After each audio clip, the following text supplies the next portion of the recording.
So for this week's Just One Quilt story, Miranda is sharing a really incredible story actually about how quilting helped you recover from a horrible brain injury and finally led to this beautiful quilt behind us. I had a very bad cycling accident in 2013 and suffered a major head injury and basically had to relearn everything. I had to learn how to make a cup of tea again. It was fairly significant. I was in hospital for a long time in a coma, and a friend had recently done one of your quilting courses, and she thought that would be a great rehab for me because she knew I loved to sew. I've sewn all my life, and she thought just sort of challenging myself to do something would be really good for my brain. And it was, and that sort of started me on my quilting journey. After that, I didn't stop. I made quilts for the children, friends, and then eventually made this one for myself. I decided I wanted to try making a quilt that was very graphic and modern, and I came across this pattern, Northern Lights, and decided that that's what I wanted to do, and I wanted to keep it within a very fixed colour palette, so I just chose the 3 colours. Do you remember, was it quite difficult at first then? Really difficult, yeah. I found my brain was very slow. It took a long time to sort of get back up to speed. So as I say, my speech was affected, so I had to find words to say. The information was still in my head.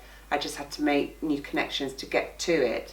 And sewing definitely helped because it gave me a social environment, so I could improve on my social skills again, with other people who were really supportive and lovely and helpful, brilliant ideas. So that was really important, but also the physical challenges of getting my brain to sort of coordinate with my hands. That sort of thing was really important for me as well.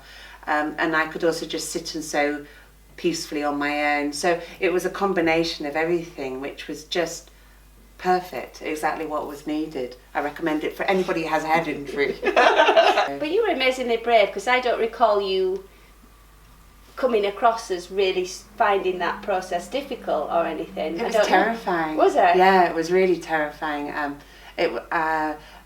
Anything like that, I would much rather have just stayed at home, cocooned myself at home, but I knew I couldn't do that because that was wrong and would not improve me at all. So I forced myself to do stuff. So yes, it was terrifying coming out and thinking that I wouldn't know what to do, how to do anything, and be completely humiliated.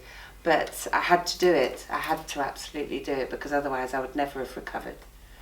So yes, so you helped an awful lot because you were always there. You were so kind and always on hand, but not too much. You know, you didn't want to take over or anything like that. You wanted me to do it and to learn myself, but you were always there to support and encourage, which was great.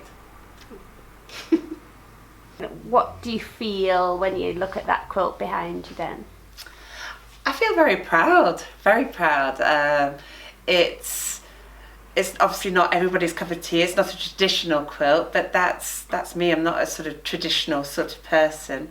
And yeah, it was a serious challenge and lots of measuring and cutting, which was tough. But yeah, absolutely chuffed to bits with it and love it. And hopefully I'll be able to pass this on to my daughter. Quilters come in all shapes and sizes, and some quilters, you look at them and you think, wow, that's just amazing, absolute perfection.